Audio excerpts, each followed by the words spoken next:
नमस्कार. कोकणामधील जे पर्यटन आहे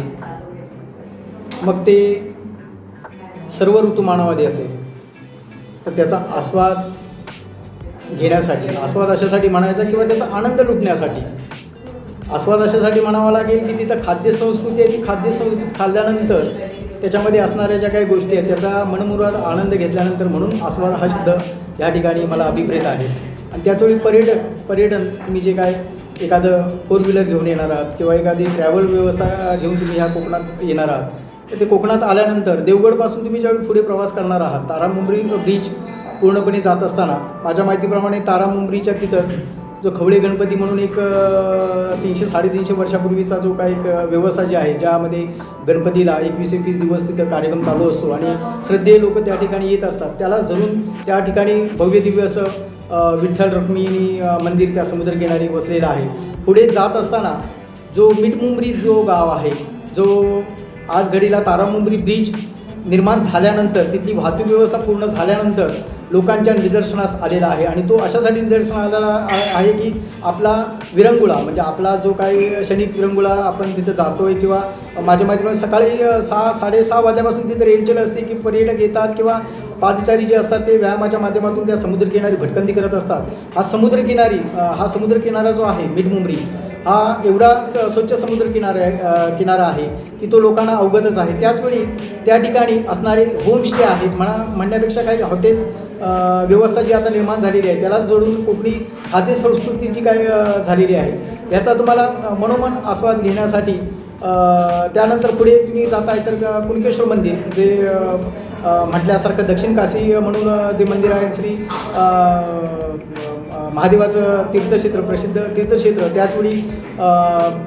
अटल सेतूच्या माध्यमातून म्हणजे तशा धर्तीवरचं एक तिथं ब्रिज तयार जे होऊ घातलेलं आहे ज्यामध्ये भविष्यात त्या सेतू बघण्यासाठी तुम्हाला तिथं पर्यटक येतील. म्हणजे कुणकेश्वर मंदिराला लागून जो सेतू होतो तो त्याच पुढे तुम्ही जाताना कुणकेश्वर हद्द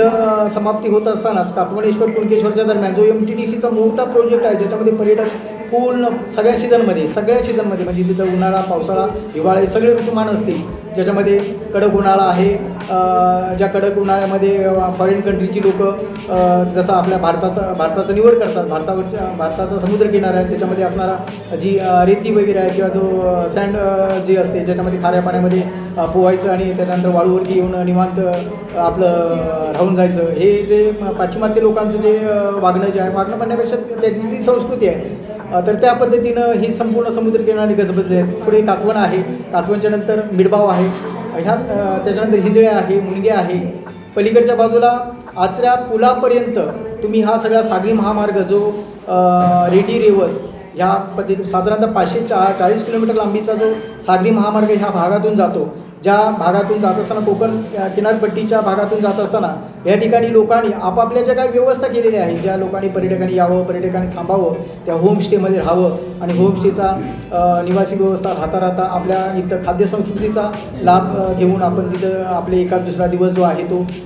ते जे क्षण आहे ते आनंदामध्ये घालवावे म्हणून जे लोक ह्या ठिकाणी येत आहेत तर त्या सर्व विषयासाठी ज्यांच्याकडे कोणाकडे ह्या संदर्भात संपर्क नंबर नाही आहे की आपल्याला त्या ठिकाणी यायचं आहे, ह्या परिसरामध्ये यायचं आहे, आपल्याला तिथं थांबायचं आहे, आपल्याला त्या ठिकाणच्या खाद्यसंस्कृतीचा मग ते शाकाहारी असेल किंवा मांसाहारी असेल किंवा मत्स्यहारी असेल, शक्यतो मत्स्यहारी खाण्यासाठी ह्या संपूर्ण भागातून देशाच्या कानाकोपऱ्यातून पर्यटक ह्या कोकणामध्ये येत असतात. तर ते त्यांनी येत असताना कोकणामध्ये आपण येत असताना देशाच्या कानाकोपऱ्यातून लोक येतात पर्यटनाच्या माध्यमातून ह्या कोकण किनारपट्टीवरती असणाऱ्या आदिवासी वस्तीमध्ये राहायचं, एखादा दिवस रात्र आपण त्या ठिकाणी घालवायचा आणि त्याचवेळी इथल्या ज्या खाद्यसंस्कृती आहेत त्या खाद्यसंस्कृती मग ती शाकाहारी असेल, मांसाहारी असेल, मत्स्याहारी असेल या सगळ्या विषयाचा आस्वाद घ्यायचा, त्या भोजनाचा आस्वाद घ्यायचा आणि आपलं जे जीवन आहे जे भले आयु आहे त्या आयुष्यामध्ये काही क्षणिक आनंद जो काही क्षणिक क्षण आहे ते आनंदाचे दिवस ह्या ठिकाणी व्यतीत करायचे. ह्यासाठी कोकणामध्ये येणारी लोक आहेत, भरभरून येणारी लोक आहेत, त्यांचं आम्ही इथं ह्या कोकणामध्ये नक्कीच स्वागत करू. पुढे आपल्याला जर ह्या ठिकाणी यायचं आहे आणि आपल्याला संपर्क करायचा की ह्या ठिकाणी कुठेतरी जायचं, आपल्याला ती व्यवस्था पाहिजे, जेवायची व्यवस्था पाहिजे, होमस्टेची व्यवस्था पाहिजे किंवा खाद्यसंस्कृतीच्या विषयामध्ये त्या संदर्भात काही विचारणा जर करायची असेल तर आपण माझा संपर्क नंबर घ्या जो 7588 47 83 53 असा आहे. आपण हाच व्हॉट्सअप साठी आहे आणि आपल्या संभाषणासाठी हाच नंबर आहे, तर तो तुम्ही घ्या आणि कोकणामध्ये येताना अवश्य या. कोकणामध्ये येताना आम्ही तुमचं स्वागतच करू. आपल्याला कोणत्याही गोष्टीची अडचण येणार नाही. फक्त एवढंच तुम्हाला ह्या घडीला सांगू इच्छितो की जो समुद्रकिनारा जो आहे, जसा तुमचा आहे तसाच तो आमचा आहे. तिथं अघटित घडायच्या नियोजनानं आपण त्या पाण्याच्या ठिकाणी खवळलेल्या किनारी आपण कुठलंही काळजी न घेता पाण्यात उतरू नये. आणि इथं जे काही जे इथलं कोकणामधलं किंवा इथलं जे वातावरण आहे, यात तुमच्या कुठल्या तरी अशा चुकीच्या वागण्यामुळे किंवा काहीतरी तिथं अघटित जर घडलं तर ते आमच्यासाठी दुर्दैवाची गोष्ट असेल, तर ते घडू नये याची परिपूर्ण काळजी घ्या. आपण जे येणार आहात ते आनंदाने या आणि आनंदाने इथून या कोकणातून परत मार्गस्थ झाले पाहिजेत. आपापल्या गावी सुखाने गेले पाहिजेत किंवा तुमचा प्रवास आनंदाने झाला पाहिजे, एवढीच अपेक्षा व्यक्त करतो आणि इथं मी थांबतो.